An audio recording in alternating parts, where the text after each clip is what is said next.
is up, JHM? It has been too long. Man, I don't know about you, but today doesn't even seem like it's real. Like, it doesn't even feel like we're living in reality right now. Like, even earlier today, I was outside and I was like, this sky, it looks normal, but it feels different. It's just weird.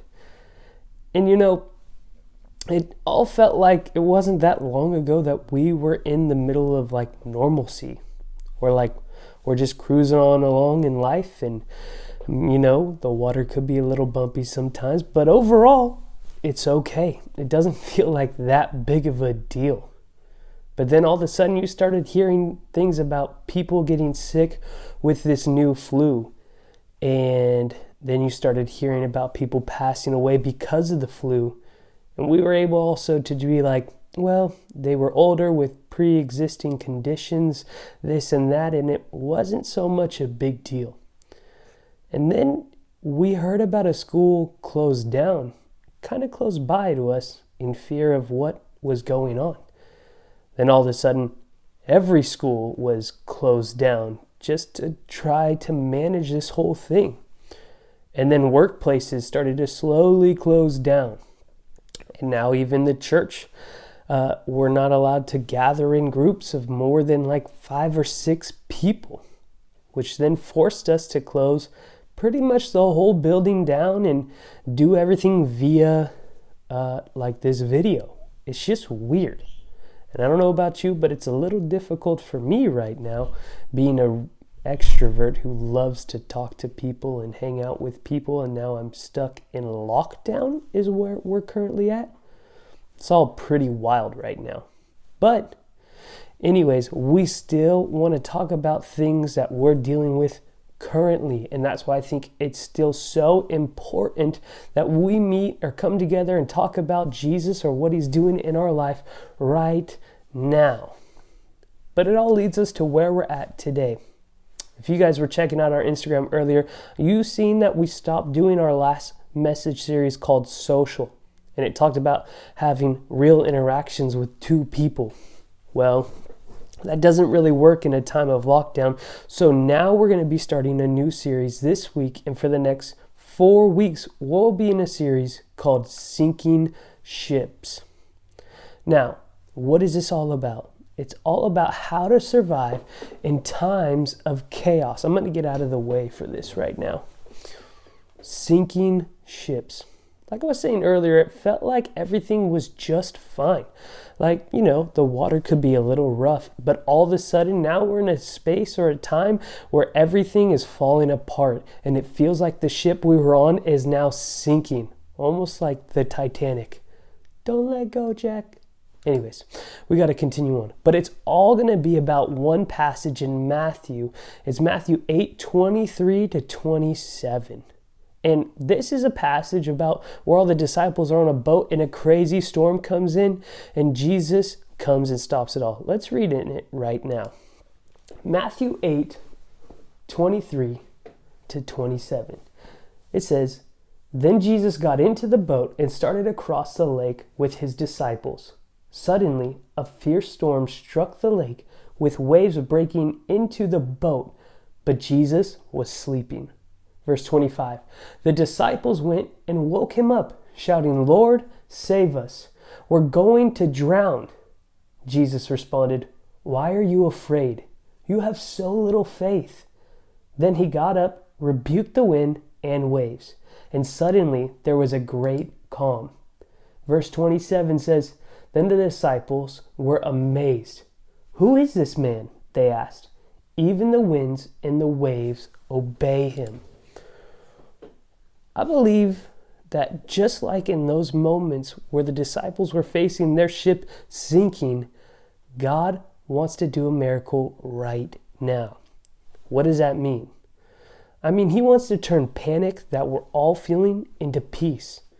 He wants to turn maybe our controlling habits or our greediness, like where's all the toilet paper at, into a time of knowing that we have enough to get by right now. Or maybe you're dealing with isolation or choosing to be isolated from everybody.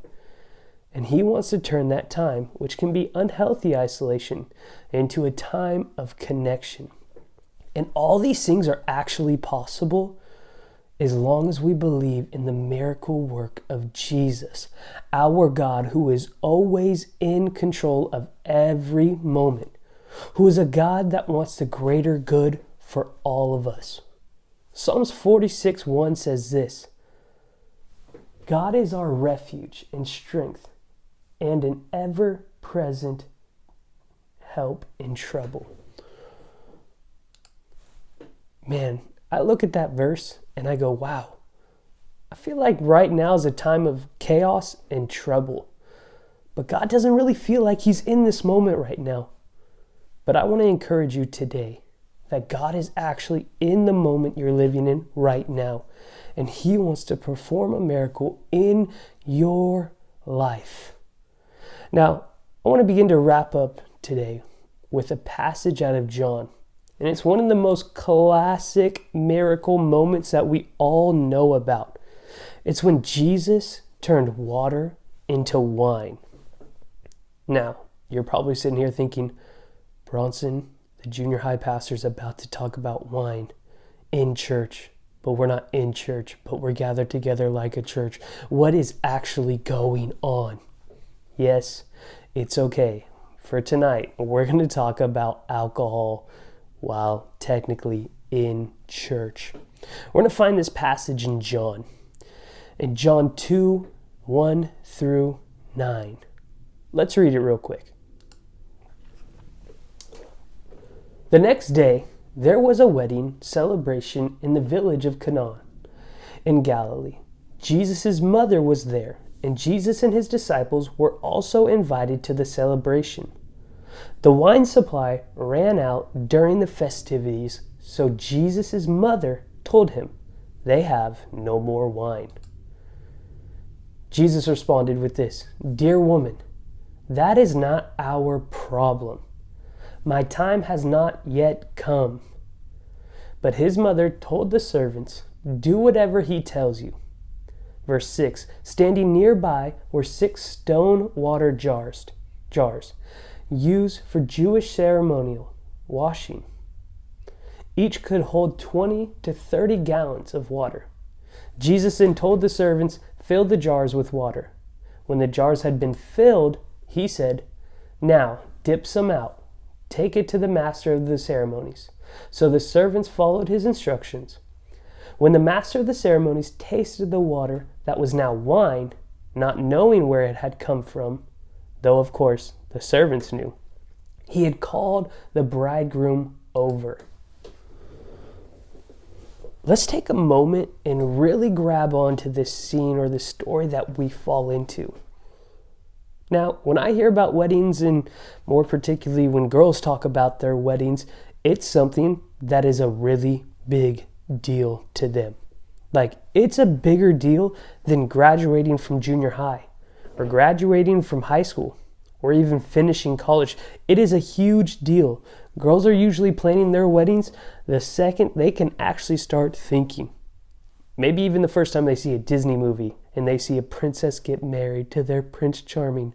Oh, just kidding. But it's a huge deal.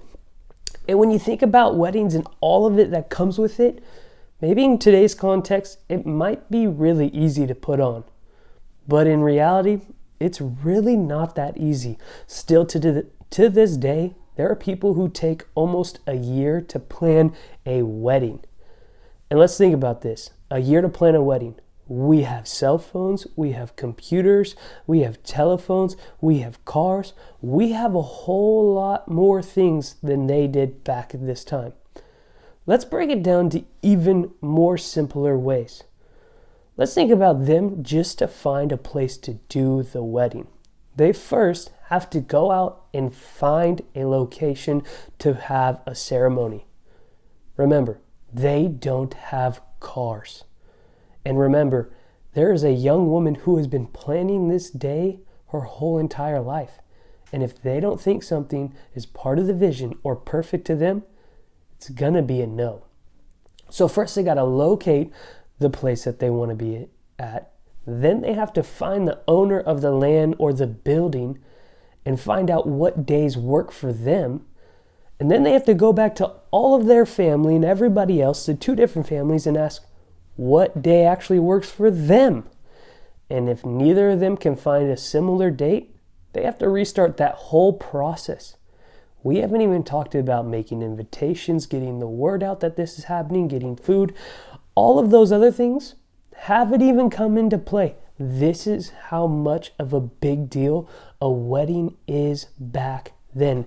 There was a whole lot of planning, a whole lot of chaos, and a whole lot of anticipation building for this one day.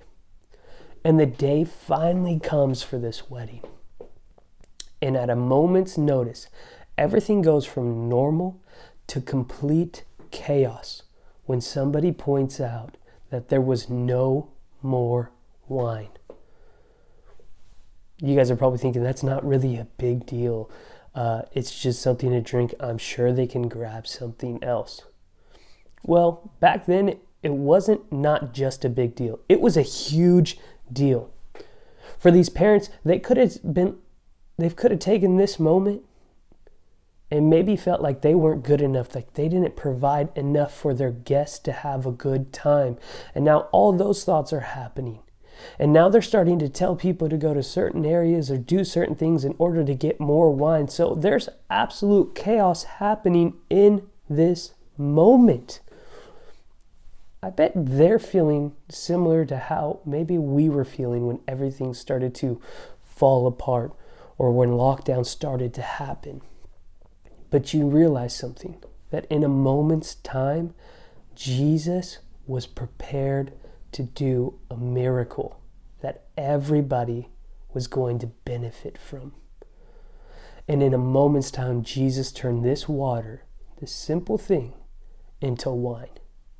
And we may hear about this story and go, it's really not that big of a deal. But in this moment, let's think about that bride and groom.